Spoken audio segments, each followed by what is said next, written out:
This private island off the coast of Rhode Island is just 3 acres.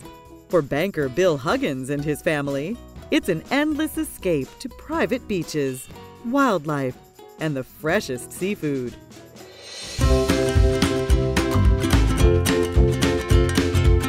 Some people might think of islands as places that are isolated. We found it a place to come together. I came over here with my wife and we walked upstairs and we just knew we had to have it. It was such a special place.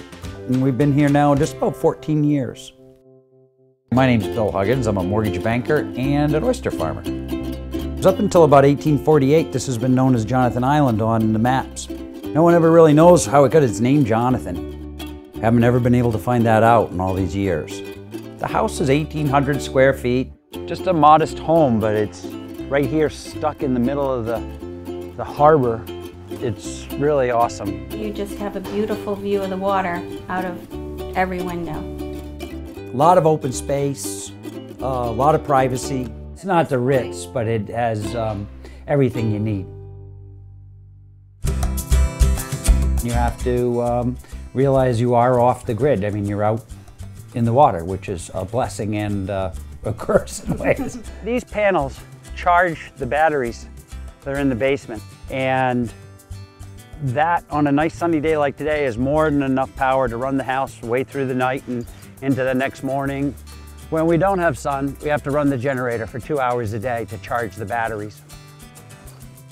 I think we just use the house as refuge from the rain and the storms because we're outside almost all the time we're here. Clamming, fishing, gardening, picking flowers, bird watching, kayaking, rowing, going swimming, and kids just love the place, but adults become children.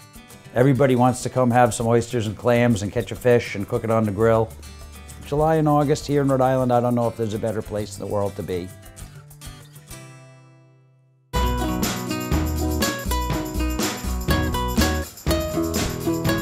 I grew these from little tiny, itty bitty oysters. You can't get food this fresh. What we want to do is get the shovel down far enough, and we lift this up. There, we have a soft shell clam. You swirl it around in your clam juice to make sure there's no sand in it, and you dip it in butter and have a lipitor. I started to grow them just to eat them, but then instead of the 1,000 square foot plot that I started with, I ended up with 275,000 square feet of oyster bed.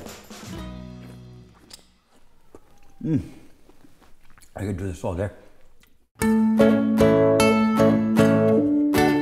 As far as your resources, you act like you're on a boat. Let's see, 1, 2, 3, 4, 5, 6, 7, 8, 9, 10, 11, 12 batteries about this big, that one of which would run a forklift. Over here we have two 275-gallon tanks of diesel fuel. Since the well doesn't really produce an awful lot of water, we store it in this 400-gallon tank. This tells you how much solar power is coming in from the solar array. And right now we have this on both battery banks, but normally I would just have it on, whoop. There we go. We've really had a lot of fun here. Bonfires at night, people pulling up in their boats that we know. This house makes friends. It's a destination. Everything's just right. With a boat, you pretty much can go anywhere in the world from Jonathan Island. Anybody is going to have a wonderful time here, and it's going to bring family together. And